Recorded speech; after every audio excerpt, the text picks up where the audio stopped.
All right. Hello, everyone. Welcome back to another episode of the Mining Experience, a live podcast that invites professionals from the mining industry to discuss new technologies, address challenges, and to share work experiences.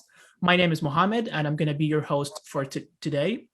I graduated from McGill University with a bachelor in mining engineering, and I've been with ProMine for 3 years. And I'm here today with Paulina. Paulina, how are you today? Very good, Mohammed. Thank you so much for asking. Well, hello, everyone. One more time, my name is Paulina Gallego. I'm a mining and metallurgical engineering from the National University of Colombia, and I've been working with ProMine for almost 5 months now. So, today's topic is mining ventures in Peru. Peru is the second and largest copper and silver producer worldwide and the main gold producer in Latin America. In addition, mining activity represents approximately 10% of the country's GDP. In this episode, we will discuss the different factors that affect mining investment and their implications in the mining industry in Peru. Excellent. And we have the honor to host two very special guests. We have Mr. Frank, a mining engineer with more than 7 years of experience in open pit mines and responsible for handling high production rates. He also has experience in the implementation of autonomous haulage systems at the Quellaveco mine by digitizing mine structures. This system allows autonomous trucks to work by the guidance of the command control crew and to fulfill the production rates of the pre-stripping of the mine. Well, and also we have the honor to host Mr. Juan David Rondinel. He is a mining engineer from the National University of San Marcos in Peru, with solid experience in the fields of planning, mining operations, mining projects development, and mine expansion. He has a solid knowledge in mining reserves estimation, mining design and planning, as well as the long, medium, and short-term plans design. Excellent. Mr. Frank and Mr. Juan, welcome, and we're very happy to have you here with us today. Hey, thank you very much for the invitation. Excellent. And just to let you know, for people watching us on Zoom, if you have any questions, please make sure to use the Q&A button. And for the people watching us on Facebook, if you have any comments or questions, make sure to leave your comments in the comment section right below the video. Thank you so much, and let's get started. So, Mr. Frank, I guess we can start a little bit by talking about the investment of foreign companies in Peru. So are there a lot of investments from foreign companies in Peru? And would you name some Canadian companies maybe? Well, actually, I'm working for Quellaveco mine, which is a mine owned by Anglo-American. This is actually not a mine owned by a Canadian company, but it's still a foreign company. And currently, we are the largest mining project here in Peru, which we are. This means that we are investing a lot of capital here in the country by implementing a lot of technology and a lot of new procedures for open pit mines here. We are already working in order to fulfill with the autonomous haulage system, okay? And if my memory is correct, we are about to invest, this is public information, about $5.3 billion here in Peru, just for the whole project, just to be working. Okay, so yeah, actually Peru is, I guess it's trying to get into the big teams, actually. Yeah. Especially that Peru, is one of the, I would assume one of the biggest mining sectors in the world. I think it ranks third in copper production, second or third, something like that, I think. And silver and gold too as well. So yeah. Awesome. Yeah. And Mr. Juan, would you name some? would you happen to know some companies that are outside of Peru that have a lot of investments in the mining industry in Peru? Well, first, thank you very much for the invitation. It is a pleasure to be here with you and share my experience and my opinion with the audience. For your questions, there are a lot of foreign mining companies in Peru, and the participation of Canadian mining companies we know is so important. There are several mines that are operated by Canadian companies. Take, for example, we have Pan American Silver. Pan American Silver has Guarón, La Arena, Morcocha mine. Tech Resources has Antamina mines. Hardbite Minerals has Constancia mines. And other example we have, I have Fortuna Silver Mines with Cayoma Mines. Also, there are projects that are led by Canadian companies, such as Panoro Minerals, First Quantum Minerals, and Candente Copper. All of this with projects, a good project, right? So we can see that the presence of Canadian companies is so important in our country. There is a lot of capital in Peru. Thank you so much, Mr. Juan David. So, Mr. Frank, I also would like to ask you, what do you believe has been like the key factor that has consolidated Peru as one of the most important and attractive places for investment in the mining sector? Okay, well, according to my personal opinion, one of the biggest factors would be the fact that we have a huge mineral resources in the Andean highlands. Okay, it's the most important part. The second one is the people that we have here in Peru, because I consider that we are highly prepared as professionals just to handle these projects and companies, not only in the technical, but also in managing this kind of companies, mining companies as well. Okay, so both of them, technical expertise with professionals just like us, and geological resources. I guess this is two of the main big factors that we may have as Peru, as a country, as a mining country. Yeah. Thank you so much. And maybe Juan, you can elaborate as well. Maybe you can tell us about some key factors that consolidated Peru as one of the most important and attractive places for mining investments. Yes, well, there are really several factors that have made Peru one of the most important countries for mining investment. We know that Peru is a country with a long mining tradition. Peru has a big geological potential.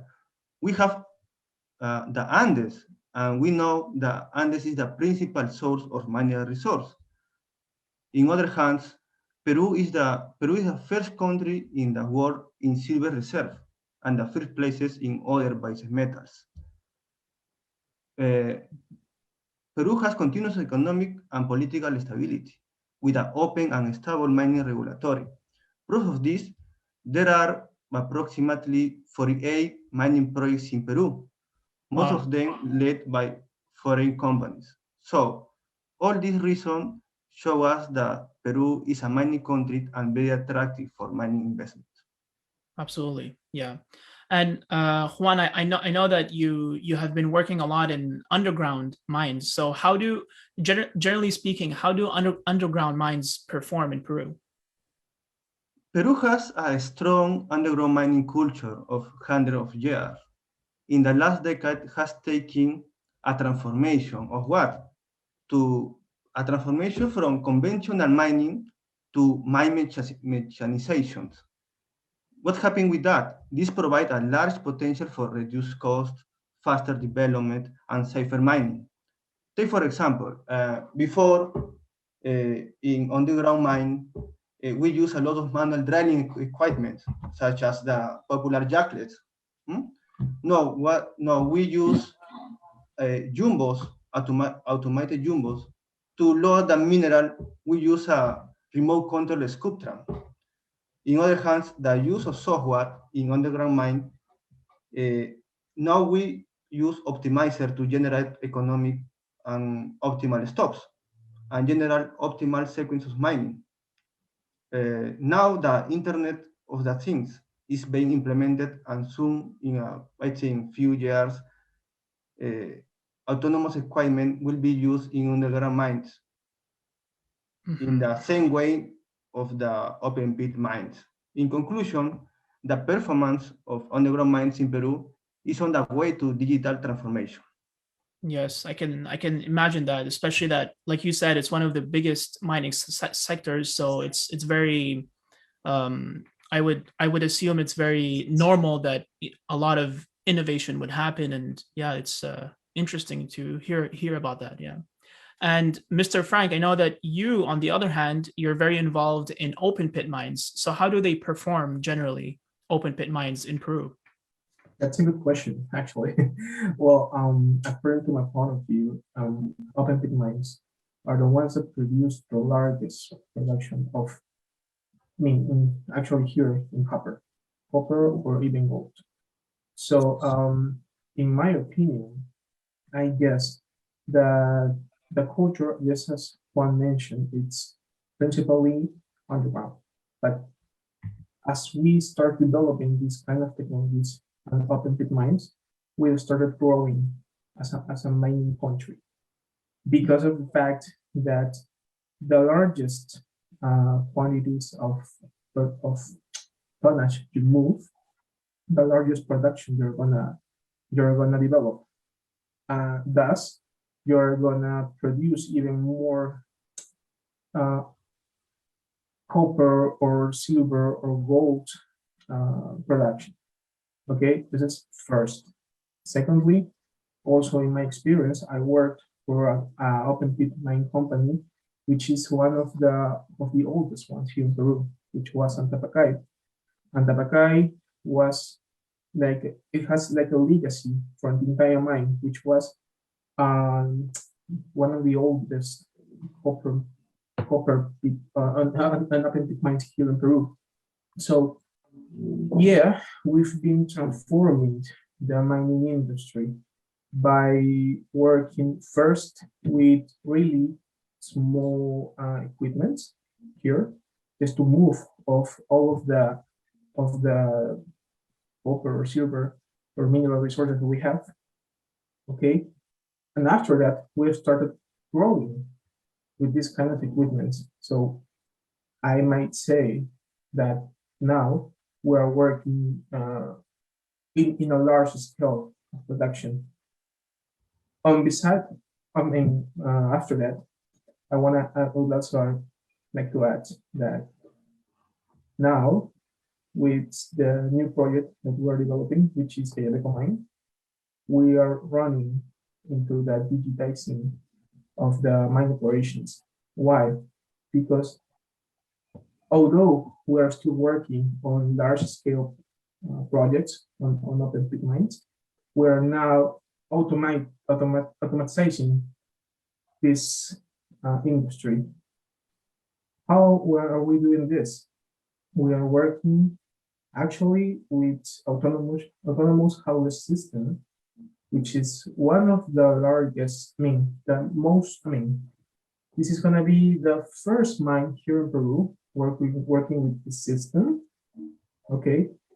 And we are gonna be on the top of the open pit mines here in Peru after we continue working with the system.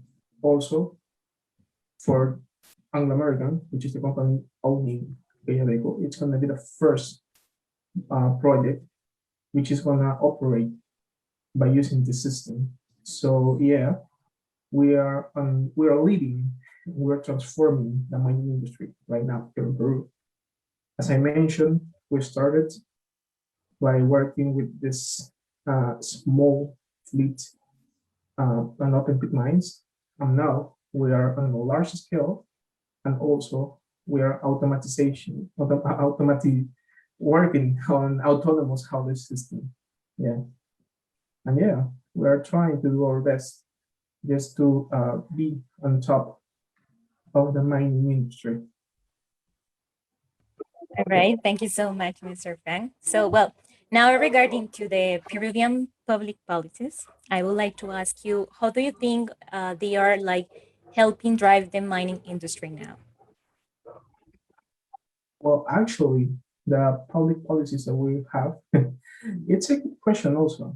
You know what?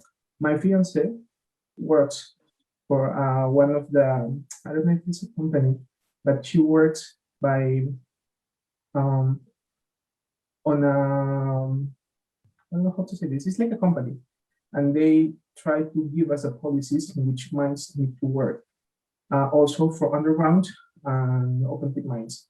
And as far as I know, and as far as I understand, they try to know and try to get all of the good practices that the mining companies need to follow.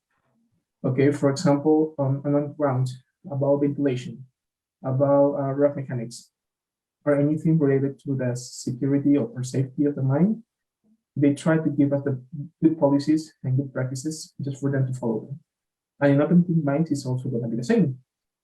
Okay, so we have a structure, a public structure that help us to develop our business, which is mining. Okay, we need to do, we need to complement the production of the mineral resources with safety. And safety policies are given by the government right now. So yeah, we have a strong strong public policies just for us to develop this business. Yeah.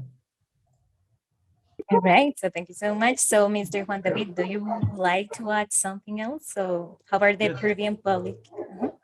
Yes, of course. Public policies, we know, have an important role in the advancement of mining. We have many mining projects with a strong foreign investment. Public policies define the implementation of these mining projects. The mining sector is and has always been very important to our national economy of Peru, and how this public policy helps to our business. Well, in general, our legal framework promotes private investment. I can mention some points. First, we have non-discriminatory treatment. Foreign investor receive the same treatment as local investor. This is so important. Second, foreign investor receive guarantees to private properties and investment. Third, stability of the taxes.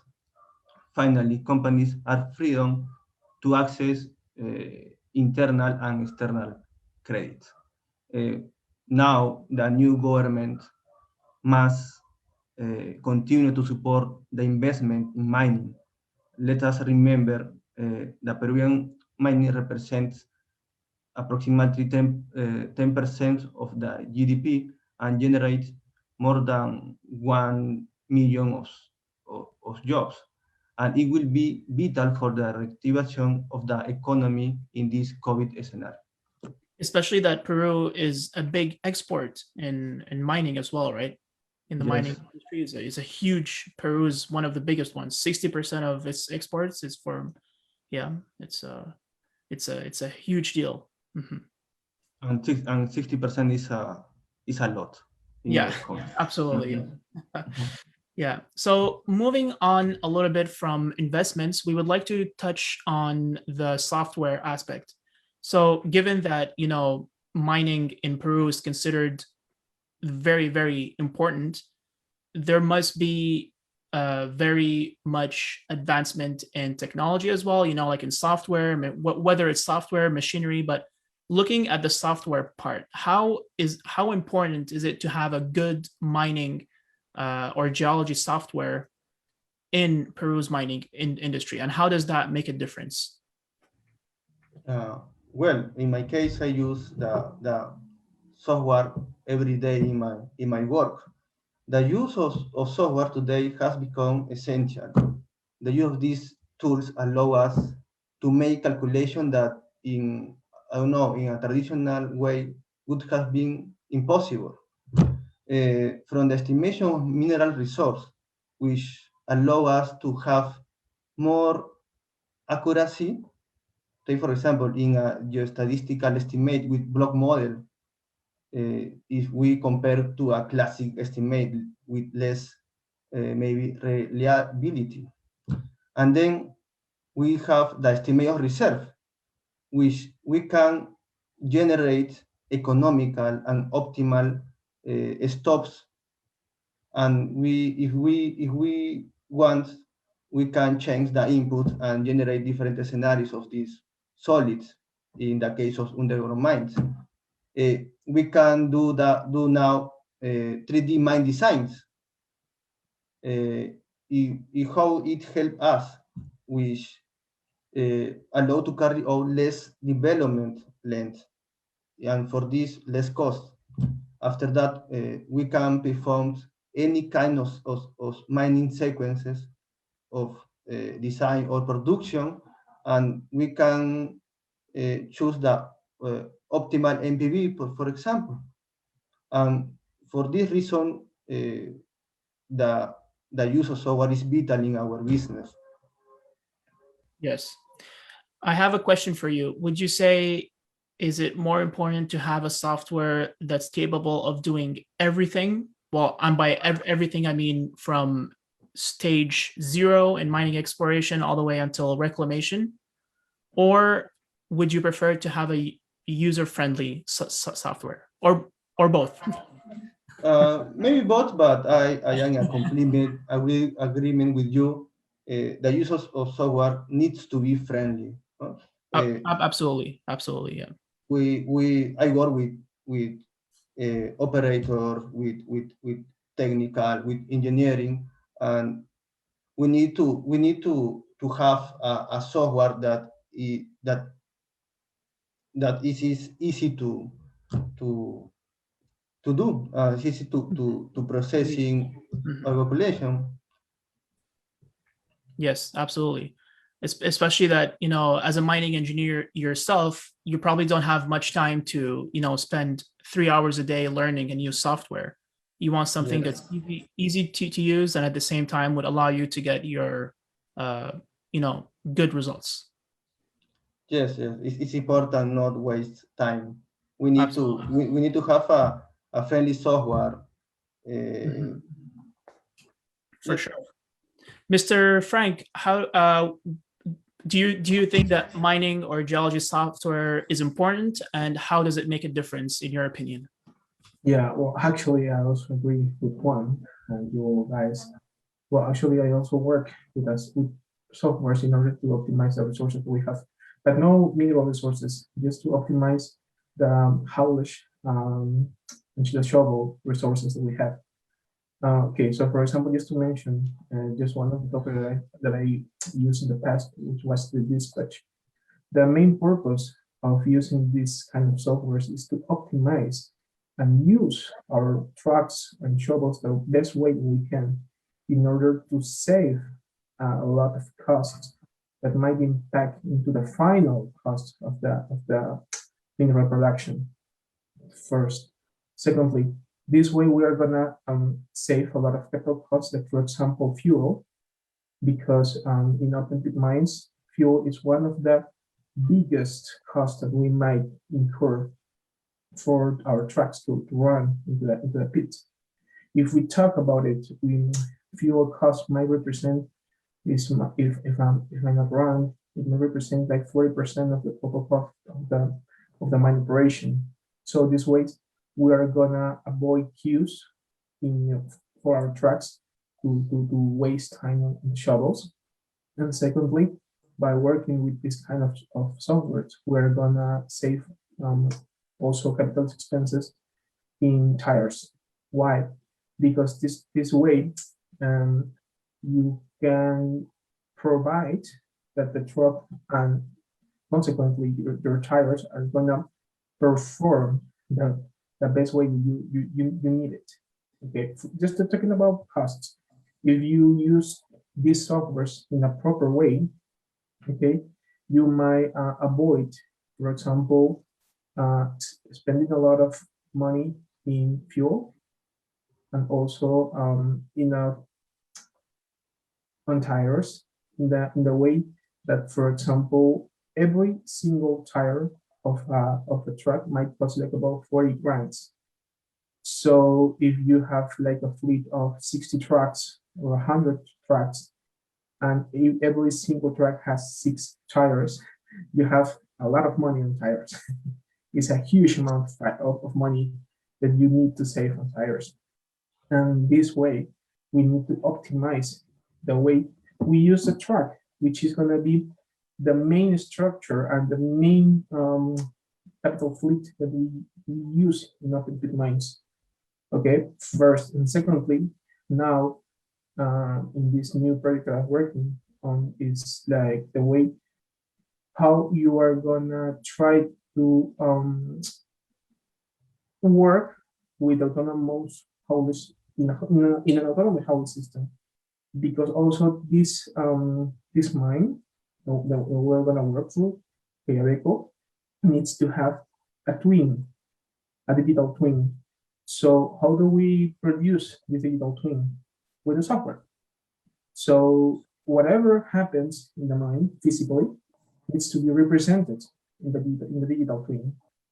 Okay, so by doing this, we are gonna make really sure that everything is represented and you make no mistakes.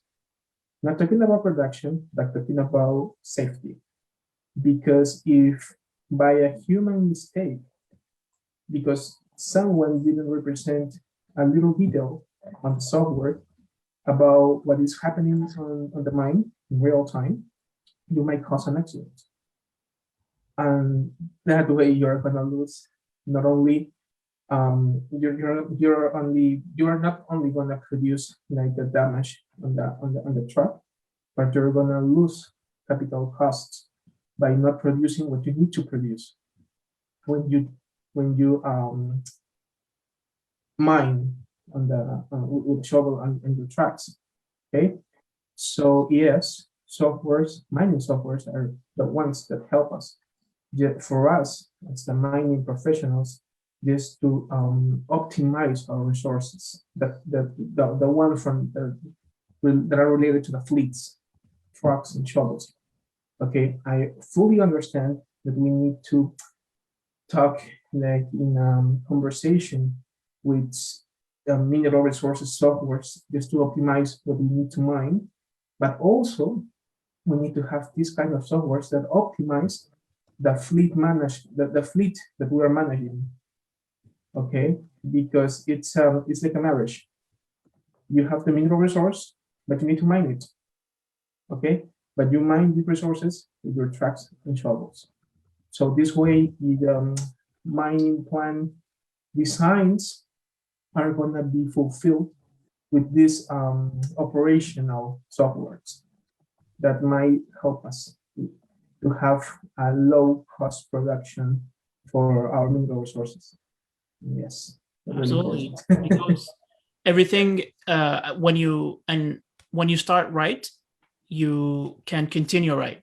Right, like yeah. it's like you said, it's not only about the initial phase where you estimate the resources, the reserves, and you use a software for that and you just stop there, but it's mostly like you need to continue with that good plan, like because everything accumulates at the end, and like you said, that costs accumulate at the end, and then you end up wasting a lot of operating costs during that phase. Yeah. Exactly. And this way, you're going to save a lot of money for the organization, and thus you're going to provide good profits and revenues for the organization as a placeholder. Yeah. Yeah. So, Mr. Frank, despite the different challenges, even for example, applying new technologies, where have you identified the biggest opportunities in the mining sector? Okay, if we're talking about innovative ideas here in Peru, we are really hard working in these innovative technologies. As I mentioned at the beginning of this podcast, we are working with autonomous haulage system, which is going to be the first one here in Peru. The only mine that are going to have this kind of systems is going to be Quellaveco mine. And also for the whole group of Anglo American, it's going to be the first mine which is going to operate by using this technology. So yeah, it's going to be a big step that we're gonna work. Okay, and yes, we still need to work on that because it's really challenging. Why? All of the professionals that are working in this project, just like my case, we have conventional backgrounds in open pit mines. Okay, so we need to exchange our chip and the way we think that a mining open pit company might work. Okay, so if, for example, we were accustomed to get in touch with someone working on the track, okay, and that you're gonna perform a command, an order for this structure, example, the track, someone is gonna do it. But now it's not gonna be this way. The personnel working on the mining control room are gonna be the one taking the decisions and the way the trucks needs to do this work.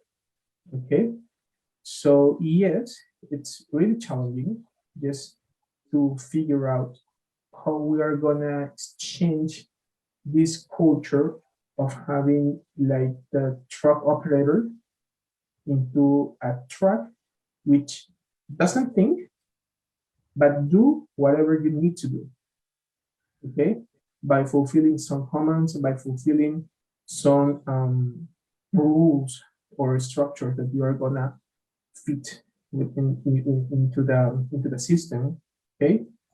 And yes, we are working with a lot of professionals who worldwide because we always have meetings with people from Australia, South Africa, Canada. My boss is Canadian. He worked with this technology in other mines, and yes, we are learning a lot. We're exchanging our chips and the way we thought that the mining company was. Okay, and yes, it's gonna be for us, the mining professionals. It's gonna be really it's gonna be a huge niche for us, because this way we are gonna be now on the top next to Chile, because we need to recognize that Chile in South America is one of the most, it is the country that developed a lot of technologies. We're gonna lead this industry hand in hand with them, talking about the professionals, talking about mineral resources, but also by working with the latest technology systems. And yes, we need to work on that. We need to replay these ideas, the ones that we are working on right now, with our partners. For example, I would like to think that maybe in the future, another companies, I don't know, maybe Antamina or Antapatay, Cerro Verde, or any other company would like to implement this kind of systems in the future. Okay, but we were the first ones. We were the first ones, and I guess that this company, Anglo American, it's like school, and they are reimagining the mining business right now through Peru. And this is a really important, I don't know how to say this, moment for us, the young professionals, because we are learning, and I'm really sure that we are gonna rule in the future the rest of the companies that would like to replace this technology. Mm-hmm. Excellent. Yeah, thank you. And just to remind everyone watching us on Zoom, if you have any questions, please use the Q&A button. For people watching us on Facebook, you can use the comment section to leave your questions, and we'll make sure to answer all questions at the end. Thank you. All right, so moving on. So Juan, what characteristics do you think make Peru an ideal place for mining exploration? Peru has a big geological potential. It is estimated that less than 1% of our total territory is being explored. So we have more percent to continue the exploration. It is believed that Peru has the capacity for this reason to double or triple our current level of mining production, especially in base metals. Peru, in other hands, Peru has excellent geographical location. We are in the center of South America with easy access to the Asian and the North American markets. Other thing is Peru's clear legal framework that promotes private investment. And finally, we have people that are geologic professionals here in Peru who knows lots about mining deposits, and we have, of course, world-class deposits. Especially that also you have Peru is almost like separated because you have the north that's very rich and the south too. Then it becomes almost like two mining industries in one country, which is Yeah. which is very exciting. Yeah. Yeah. And Mr. Frank, do you have anything to add? Do you maybe can you think of some characteristics that make Peru an ideal place for exploration? Yes, actually, I fully agree with what Juan mentioned just a few minutes ago. Yeah, we have a high potential in mineral resources. Yes, and there are a lot of places that are not explored right now, and I guess that might have a good potential. I mean, in the past, if we talk about Constancia Mine, it started just like a junior project, okay?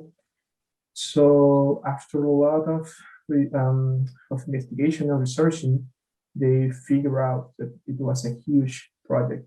It was the same with Tenacocha. Tenacocha started like a small project, according to as far as I understood. And when they found out that it was a huge deposit, they realized that yeah, we have a high potential in mineral resources. Okay, just to mention some cases that I know, but the geological richness that we have is really good for us. We need to understand that, as you mentioned, Mohammed, in the north we have some deposits. In the center of Peru is kind of similar to the north, but they are kind of special. But in the south, it's really different because the south looks like the Chilean part of the geological resources that they have. So yes, we have a lot of geological deposits, a lot of geological ores that needs to be explored. And if we, I guess that if we as a country start working and focus our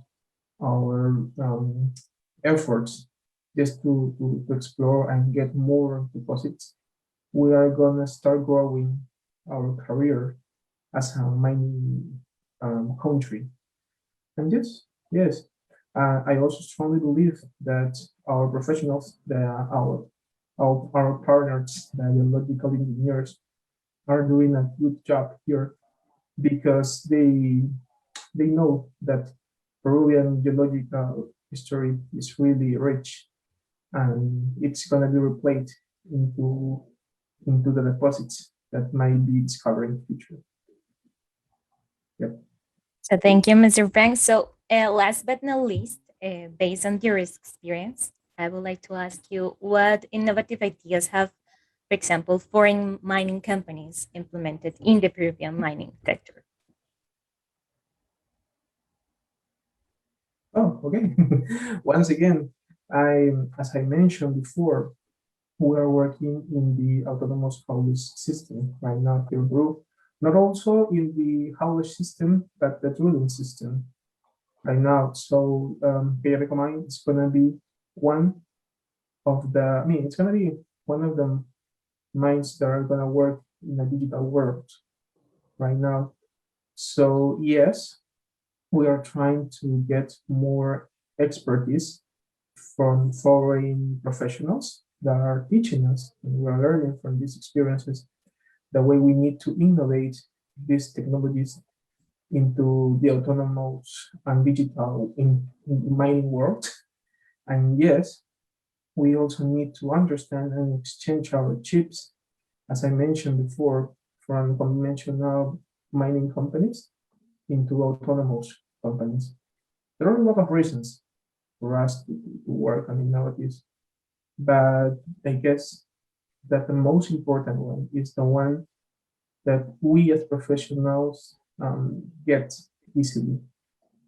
In my opinion, I mean, professional experience working with these fleet management systems, okay, it's really, at the beginning, it's kind of hard, really difficult at the beginning. But after a process, it's going to be kind of easy. But working with this autonomous haulage system and drilling system, it's going to be really intuitive, okay? Because you need to understand how the mine is working in the field, okay? And you need to represent it into the system, into the digital twin, okay? And I wanna make a lot of attention into the digital twin because, as I mentioned before, every detail counts, everyone, okay?